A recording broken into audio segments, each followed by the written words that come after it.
0-6 anni non dovrebbero essere accettati nelle scuole, quindi asili nidi e scuole materne, pubbliche e private. Per le scuole elementari, le medie e le superiori, la Regione Liguria ci dirà con quale sistema combinare la contravvenzione. Per alcuni oggi è stata la giornata della verità, slittata di un giorno per la concomitanza con la domenica, la scadenza per le famiglie nel presentare la documentazione sulla regolarità dei propri figli in merito allo status vaccinale è entrata in vigore secondo i dettami della legge Lorenzin.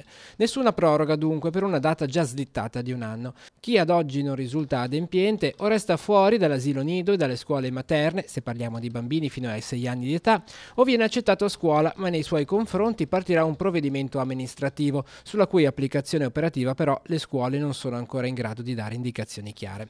Per quanto riguarda il territorio del Tiguglio, i dati ufficiali della ASL 4 parlano di quasi 300 casi di inadempienti nella fascia di età prescolare, su un totale di quasi 5.000 nati negli ultimi anni tra il 2017 e il 2013, e poco più di 900 per quella scolare, oltre 11.000 nati dal 2012 al 2001.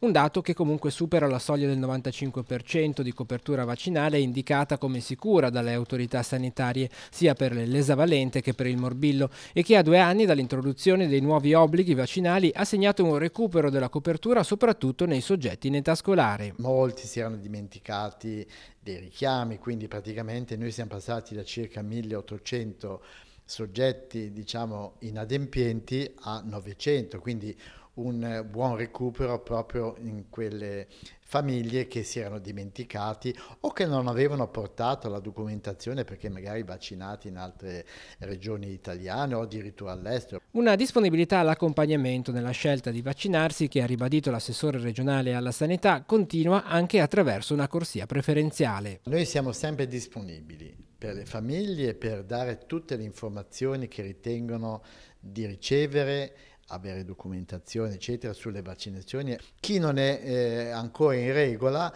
lo può fare tranquillamente prendendo un appuntamento presso i nostri centri vaccinali.